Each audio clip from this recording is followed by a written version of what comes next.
السلام علیکم، آپ دیکھ رہے ہیں کے نیوز چینل۔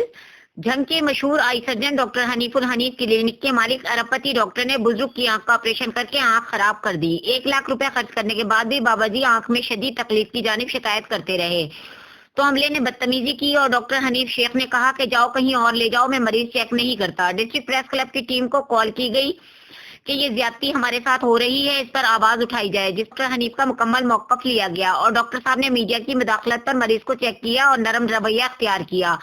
اگر آپ یہی رویہ پہلے کرتے تو یہ نوبت نہ آتی۔ آپریشن کروانے والے کے بیٹے کا بیان ہے کہ ڈاکٹر پہلے بھی آپریشن خراب کر چکا ہے مگر کوئی بولتا ہی نہیں۔ عملہ انتہائی بدتمیز ہے، مریضوں کی تذلیل کرتا ہے۔ ڈاکٹر پیسے کے نشے میں انسانیت بھول گیا۔ مزید ڈاکٹر کا سب موقف ویڈیوز میں ڈرگ انسپیکٹر کو یہ بڑی کلینک نظر نہیں آتی۔